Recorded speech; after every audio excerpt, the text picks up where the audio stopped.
प्रिय शिव भक्त, आज हम आपको एक कथा श्रवण करवा रहे हैं जिसे सुनने मात्र से आपके जीवन में सुख शांति की वर्षा होगी। तो चलिए कथा शुरू करते हैं। अगर आप शिव भक्त हैं तो कृपया इस कथा को पूरा सुनें, आधा अधूरा सुनकर प्रभु का अनादर न करें। माता पार्वती ने एक बार शिवजी से पूछा, पृथ्वी पर व्यक्ति क्यों इतना दुखी है? शिवजी कहते, प्रिय, कभी कभी व्यक्ति अपने दुखों का कारण स्वयं ही होता है, क्योंकि उसे अपने जीवन में सदा ये 7 बातें किसी को नहीं बतानी चाहिए, परंतु वो ऐसा नहीं कर पाता। मैं तुम्हें ये एक कहानी के माध्यम से समझाता हूं। एक नगर में शंभू नाम का एक युवक रहता था। वो युवक बहुत गरीब था। 2 वक्त की दाल रोटी भी मुश्किल से उसको नसीब होती थी। किसी काम की तलाश में दिन रात खोज करने पर भी उसे कोई काम नहीं मिल रहा था। फिर एक दिन उसने अपनी पत्नी के सामने अपनी सारी समस्या बता दी। उसने अपनी पत्नी को कहा कि मैं जिस जगह भी काम मांगने के लिए जाता हूं तो हर कोई मुझे यह कहकर काम नहीं देता कि हमारे यहां काम की जरूरत नहीं है। मैं काम की तलाश कर करके थक चुका हूं। मुझे समझ नहीं आता कि मैं तुम लोगों का पेट कैसे भरूंगा, अपने बच्चों को कैसे पालूंगा, और ये चिंता मुझे दिन रात खाए जा रही है। यह सुनकर उसकी पत्नी ने कुछ सोचकर कहा कि तुम एक आदमी के पास एक बार ही काम मांगने के लिए जाते हो, और जब वो काम नहीं देता तो तुम 2 बार उसके पास जाते तक नहीं हो। अगर तुम्हें उनसे काम लेना है तो तुम्हें हमदर्दी जतानी होगी।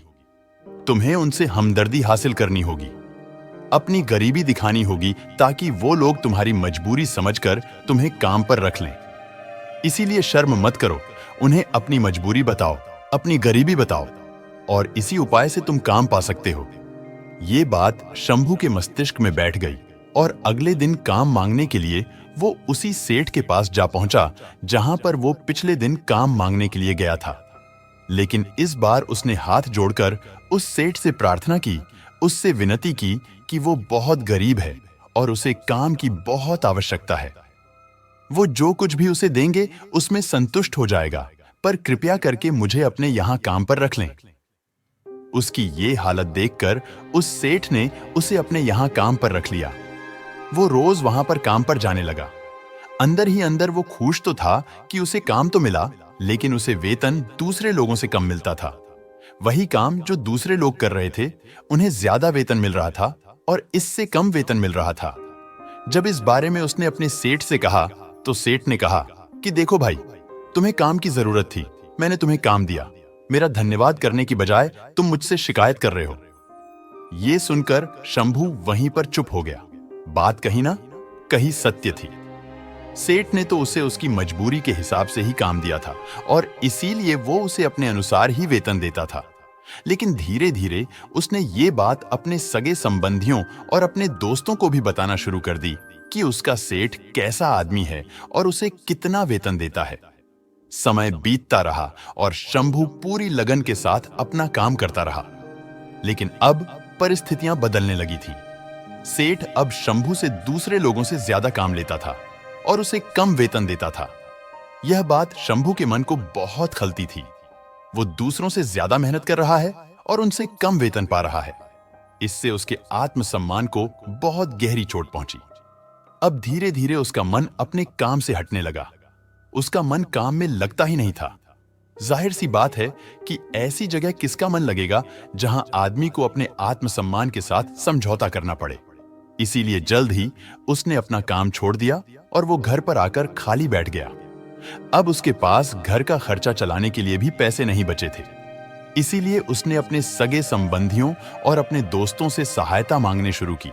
लेकिन उसके दोस्त उसके सामने तो उसे दया का पात्र समझते थे, उसे दिलासा देते थे, लेकिन पीछे से उसका मजाक बनाते थे। वो कहते हैं कि कितना बेवकूफ है, सेठ ने इतना काम लिया और बेचारे को पैसे भी नहीं दिए। अरे हम इसको पैसे दे दे तो ये कल हमारा भी पैसा वापस नहीं कर पाएगा। इसकी ऐसी हालत है, काम तो इसके पास कुछ है नहीं, पैसा कहां से लाके देगा। और इसी वजह से शंभू की हालत दिन ब दिन खराब होती जा रही थी। अब वो दिन रात तनाव में रहने लगा था। वही दोस्त, वही सगे संबंधी जो उसके अपने होने का दिखावा कर देते, वो उसे दया का पात्र समझ रहे थे। उन्हें उसके ऊपर तरस आ रहा था।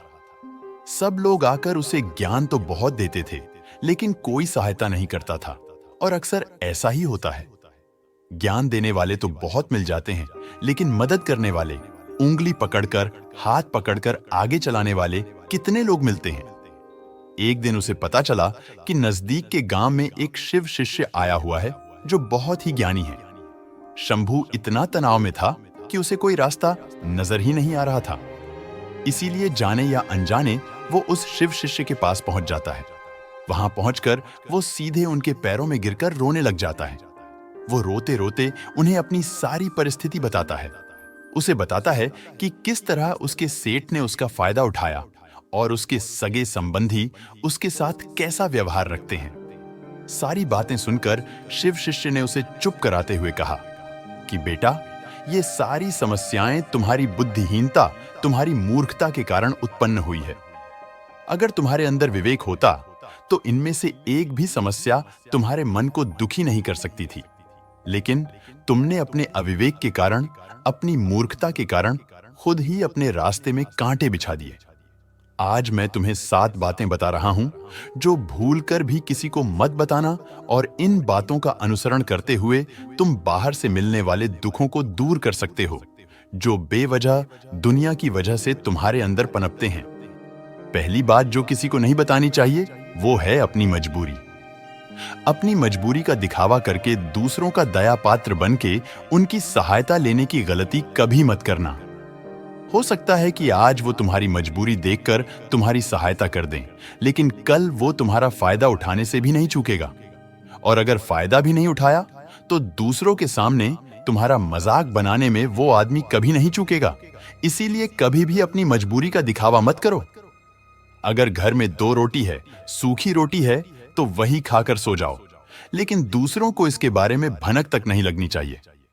जरा आप खुद सोचो, मजबूरी बताने का क्या मतलब होता है? एक इंसान का या तो वह दूसरों से सहानुभूति हासिल करना चाहता है या उनसे कोई आर्थिक मदद चाहता है। दूसरी बात जो किसी को भी नहीं बतानी चाहिए वो है अपनी अतीत की गलतियां और भविष्य की रणनीतियां। जरा सोचो कि अगर हम अपने अतीत की गलतियां किसी दूसरे को बताते हैं तो उसका क्या प्रभाव होगा। वो गलतियां ठीक तो नहीं की जा सकती, जाहिर है, तो उन्हें बताने का क्या मतलब रह जाता है। आप अपने अंधेरे पक्ष को खुद दुनिया के सामने बता रहे हो, खुद अपनी गलतियां दूसरों के सामने बता रहे हो। इससे उस आदमी की नजर में आपका एक चरित्र गठित हो जाएगा और वो भविष्य में हमेशा आपको उसी नजरिए से देखेगा। इसीलिए किसी भी आदमी की नजर में अपना चरित्र गठित मत होने दो, और जरा सोचो कि आप व्यर्थ में ही अपने भविष्य की रणनीतियां दूसरों के सामने बता रहे हो। जो लोग आपके काम का हिस्सा ही नहीं है, उनके सामने अपनी भविष्य की रणनीतियां, अपनी डींगे हाँकने का क्या फायदा। वो लोग आपकी सहायता तो नहीं करेंगे, लेकिन आपकी भविष्य की रणनीतियों में बाधा जरूर बन सकते हैं। आप खुद अपने विवेक का इस्तेमाल करिए और सोचिए कि आपके साथ भी ऐसा हुआ है कि आपने अपनी भविष्य की रणनीति किसी को बताई हो और वो कामयाब ही ना हुई हो। जरूर हुआ होगा। जरा गौर से सोचिए। तीसरी बात जो किसी को नहीं बतानी चाहिए वो है अपने घर की बातें। जो भी हमारे घर के अंदर आपस में बातचीत होती है, हमारे माँ बाप के साथ, हमारी पत्नी के साथ, हमारे बच्चों के साथ, वो बातें परिवार तक ही सीमित रहनी चाहिए। अगर आप इन बातों का दूसरों के सामने ढिंढोरा पीटते हो तो दूसरों को आपके घर में घुसने का एक मौका मिल जाता है और वह इसका फायदा उठाने से कभी नहीं चूकेंगे। वो आपके परिवार के सदस्यों को आपसे दूर लेकर जाने की कोशिश करेंगे। अक्सर ऐसा होता है, हम समाज में देखते हैं कि हम अपने घर के झगड़ों को कम करने के लिए उन झगड़ों को अपने पड़ोसियों और दूसरे सगे संबंधियों को बता देते हैं, लेकिन इससे आपको सहायता कभी नहीं मिली होगी। चौथी बात जो मैं आपको बताने जा रहा हूं, जो किसी को नहीं बतानी चाहिए, वो सुनने पर बहुत अजीब लग सकती है, लेकिन उसका सत्य भी मैं आपको एक तर्क के माध्यम से दूंगा। मैं कहता हूं कि अपनी आमदनी किसी को मत बताना। अब अपनी आमदनी ना बताने के पीछे क्या मतलब हो सकता है? जरा सोचिए कि आप अपनी आमदनी अपने दोस्तों को बता देते हैं, तो जब आपके दोस्तों को जरूरत पड़ेगी तो वो सिर्फ आपको ही याद करेंगे, क्योंकि उनको पता है कि अगर आपकी आमदनी ज्यादा अच्छी है तो आप भी उनकी मदद कर सकते हैं, और इसीलिए ज्यादा लोग आपसे सहायता मांगेंगे। और जब आप उनकी सहायता नहीं करेंगे तो वो सोचेंगे कि इस आदमी के पास पैसे है, मेरी सहायता कर सकता है, लेकिन यह सहायता कर नहीं रहा है और इसीलिए आपकी आमदनी आप दोनों दोस्तों के बीच एक झगड़े का कारण हो सकती है। कम आमदनी होगी तो लोग मजाक उड़ाएंगे और ज्यादा होगी तो सहायता मांगेंगे, तो अपनी आमदनी बताने का कोई मतलब नहीं है। पांचवी बात जो मैं आपको बताने वाला हूं, उसे आप गांठ बांध लेना और किसी को यह बात मत बताना। अपनी कमजोरियां और अपनी ताकत अक्सर इंसान को पता नहीं होता है कि उसकी कमजोरी या उसकी ताकत क्या है। लेकिन अगर आपको अपनी कमजोरी और अपनी ताकत पता है, तो पहली बात तो आप बहुत ही बुद्धिमान आदमी हैं और दूसरी बात कि आपको ये बातें किसी से साझा नहीं करनी है, क्योंकि अगर आपकी कमजोरी दूसरों को पता चल गई तो वो आपकी कमजोरियों का फायदा उठाएंगे, और अगर आपकी ताकत पता चल गई तो वही ताकत आपकी कमजोरी बन जाएगी, क्योंकि वो ताकत दूसरे आदमी को पता है और वो ताकत की काट भी ढूंढ ही लेगा। अपनी कमजोरी और अपनी ताकत अपनी पत्नी या अपने पति को भी नहीं बतानी चाहिए, क्योंकि इसके बाद आपको घर में उनसे हमेशा दब के रहना पड़ेगा। अगली बात जो किसी को नहीं बतानी चाहिए वो है अपने मित्र और अपने शत्रु। आप अपने मित्रों के बारे में अगर दूसरे लोगों को बताएंगे तो वह आपके मित्रों के साथ अपनी घनिष्ठता बनाकर आपको धोखा दिलवा सकते हैं। आपके गहरे मित्रों को आपसे दूर करने का प्रयास कर सकते हैं।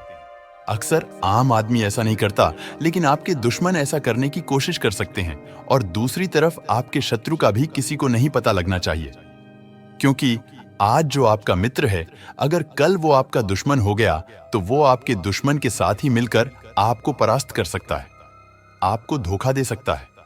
इसीलिए अपने सबसे अच्छे दोस्तों को भी अपने दुश्मन के बारे में कभी मत बताना। अगली और आखिरी बात कहना चाहता हूं कि जब तुम दान करते हो तो दान के बारे में भी किसी को मत बताना, नहीं तो दान करना व्यर्थ हो जाता है, बेकार हो जाता है। जब आप अपने दान का ढिंढोरा पीटते हो तो आप ये बता रहे हो कि मैं कितना बड़ा दानी पुरुष हूं, और ये आपके अंदर एक अहंकार निर्मित करेगा। इसीलिए दान गुप्त रूप से किया जाए उतना ही अच्छा होता है, उतना ही फलदायी होता है। जब आपका बायां हाथ दान कर रहा हो तो दाएं हाथ को बिना पता चले कि बायां हाथ दान कर रहा है। ये 7 बातें जो उस सन्यासी ने शंभू को बताई, इनमें संसार के सभी सिद्धांत छिपे हुए हैं। इन बातों का अनुसरण करते हुए आप अपने घर में सुख शांति बना सकते हैं और घर के झगड़े हमेशा के लिए दूर कर सकते हैं। आप इन बातों के बारे में अपने विवेक से भी सोचेंगे तो आपको यह बातें सच मालूम पड़ेगी। हमारा कहानी सुनाने का मकसद यही है कि आपका विवेक जागृत हो। तो दोस्तों, कैसी लगी आपको यह कहानी? कमेंट सेक्शन में जरूर बताना। इस कहानी से आपने कुछ भी सीखा हो तो हर हर महादेव जरूर लिखना।